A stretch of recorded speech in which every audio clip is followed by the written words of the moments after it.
Sri Vishnu Sahasranama, name 893 is Anirvinna.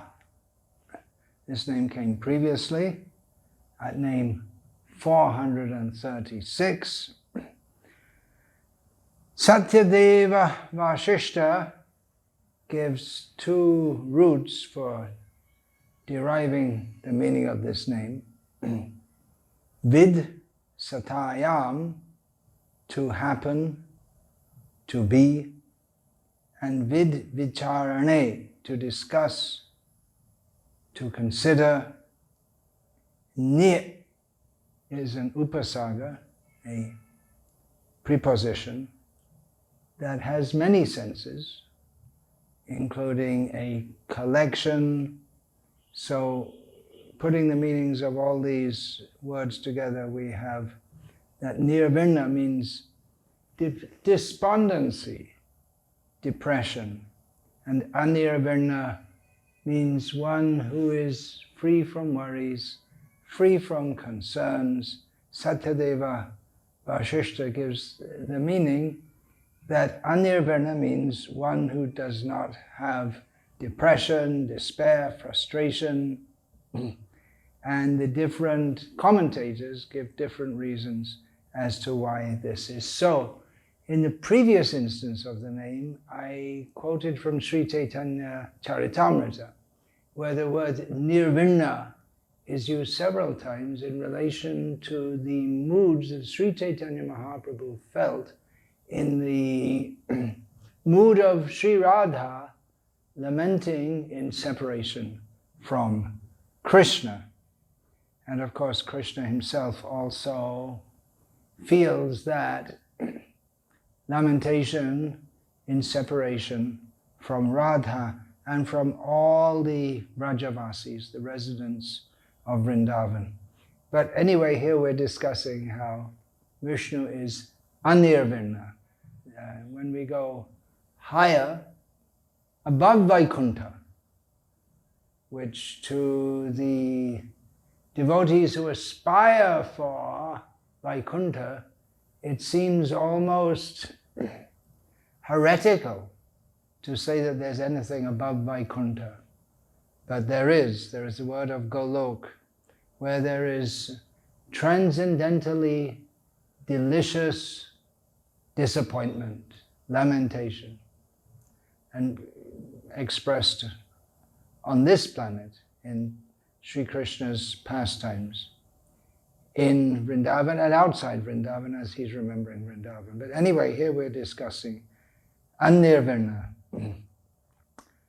Previously, when the name occurred previously, Parashar Bhatta explained that this name means that Vishnu, he doesn't become disappointed that the jivas do not resort to him, even though he makes a creation to facilitate their wicked desires. He personally comes and tries to canvass the fallen souls to come to him. He hopes that they will turn to him and give up their lives of suffering in this material world, but most of them do not. But he doesn't become disappointed in as much as he doesn't stop trying. He keeps the creation going on again and again in cycles. So he doesn't become frustrated or give up or become lazy in this matter. Of course, we hear about Ananta sometimes becoming so angry with the wicked disposition of the conditioned souls that he burns up the whole universe. But in another aspect, then again, Vishnu, he again recreates the universe. It's very kind of him that even though the conditioned souls are willingly or maybe unknowingly turning away from him, he keeps on trying to bring them back to him. In this instance of the name, Parashar Bhatta, continuing his explanation of the present series of names in terms of the liberated soul, the soul who becomes liberated from material existence on his way back to Godhead. So at this point, Parashara Bhatta explains that the conditioned soul is no longer conditioned, he's now liberated, he's made it back to the spiritual world, he's been greeted directly by Lakshmi Narayana, and Narayana is Anirvinna, he's now relieved. No more worries about that soul. I tried so hard as he traveled throughout so many universes, in so many species of life. I was so concerned, so worried about him. But now no more worries. I'm very happy that he's returned to the fold of the pure souls in the pure land of Vaikuntha. Up until that time, Narayana was always in anxiety about that jiva. So we can say Nirvinna. He is Nirvinna also in relation to the conditioned souls. But then when someone makes it back to Godhead, having gone through all the planets of the demigods on the way, doesn't become distracted, then Lord Vishnu becomes very happy and free of worry that he won't make it, that the jiva won't make it back to him. He's made it. In this regard, Parashara Bhatta gives the example of Lord Rama. He promised Vibhishana that he, Rama, would make Vibhishana king of Lanka. And until Rama was able to do that, he always had some anxiety. But after he had coronated Vibhishana as king of Lanka, he felt relieved. No more worries. My word is fulfilled. He felt, I've fulfilled my duty. Krita krityas tadaramo vijvara pramamodaha.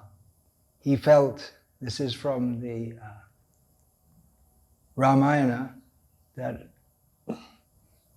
Rama, he felt, yes, krita kritya, I've done what I've set out to do, and now I'm relieved of the pangs of that feeling of obligation, and very happy for that.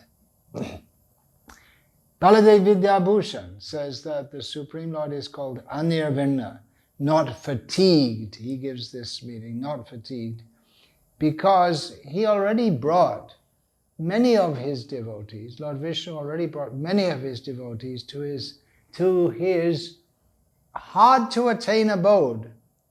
And the Supreme Lord puts out much effort. On one hand we say he doesn't have to expend any effort. On the other hand, he does put so much effort to bring them back to him.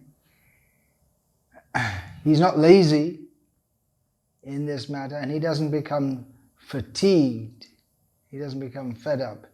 He helps the devotees on their way to perfect their sadhana, those whose spiritual practice is immature. He brings them up and he brings them into his own abode. Shankaracharya explains that Anirvinna means he's not depressed or disappointed because he has nothing to wish for. He's Atmarama, Atmakama. Atmarama, Aptakama. He's satisfied in himself and all his wishes are fulfilled. And therefore, he's not depressed about anything. In this regard, he quotes, Name partasti kartavyam trishu lokeshu kinchana nana avaptam avaptavyam varta eva chakarmani. Lord Krishna says in Bhagavad Gita, there is nothing, Arjuna, that I have to do in all the worlds. I'm not obliged to do anything. Nor is there anything that I have to work for, to get. I don't have any duty, I don't have any desire within this world. Yet I go on working. Satyadeva Vashishta and Radha Krishna both note that Nirvinna, Virakti, virakti means disturbance in the mind. So it means frustration, despondency again. These are characteristics of people who keep on changing their positions and their desires because they always want something new and they can't get enough of what they want, or they're not satisfied with what they get. These are all the effects of the mind, the contaminated consciousness, influenced by previous activities, previous desires. But none of these, it's something, this mental state of being always wanting something, wanting something, wanting something. It doesn't occur in Bhagavan. He has no birth, he has no karma, no material birth, no material activities or results thereof. He is unchanging, avyayam. He doesn't expand his potency. He has everything he wants. He can get anything he wants. So he's beyond the state of being dissatisfied, frustrated, and so on. He is simply bliss. His very being is bliss. Satchit Ananda Vigraha. His creation, the material world, is changing constantly, and therein everyone is suffering because they're trying to get a stable position of happiness which they can't attain. So everyone in this world is Nirvinna, always lamenting, but he's beyond this by his very nature. So he's Anirvinna. For all these reasons, he's not tired or strained. He creates the world, protects it, maintains it, destroys it. He has no strain in doing this. He does it effortlessly. He doesn't have to stop to take rest in the middle. It goes on continuously. There's nothing for him to gain in doing so, but he does so. It's his very nature. He's complete. There's nothing for him to be gained. This is all summarized by Madhvacharya in one verse in his work Anuvyakhan. Lilang prayojanam kritva srishti shruti virodhini iti kevala lilaiva nirvinnata prabhuna swayam. So his lila, what is the need for him to do his pastimes? What is the need for him to create the world and all these things? There's nothing to obstruct him in all these. He just does it simply out of his desire, playfulness, kevala lilaiva nirnita. Therefore he's called Anirvinna. Another meaning can be taken, actually so many meanings can be taken. He doesn't tire, Vishnu does not tire, doesn't become fed up in fulfilling the wishes of his devotees. Ananta Krishna Shastri gives this meaning. He doesn't ever get fed up, exhausted, lazy, any such thing. We see when we read throughout the Bhagavatam that the Supreme Lord is always very attentive to fulfilling the desires of his devotees. There are so many examples, just comes to mind Sudama.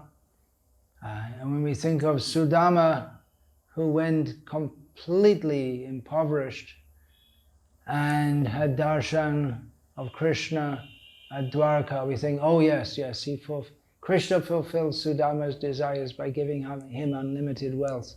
But that's not exactly the way that Krishna, he did fulfill Sudama's wish, but Sudama's wish was completely fulfilled simply by having darshan of Krishna and Krishna interacting with Sudama so lovingly. And Sudama was completely satisfied when he started his walk back to his hometown, which is now known as Porbandar in Gujarat. So he was completely satisfied. He reached home and found it turned into a palace, but that didn't make him any more happy than previously. His happiness was simply in getting darshan of the Lord. So Krishna doesn't become tired in creating the material world.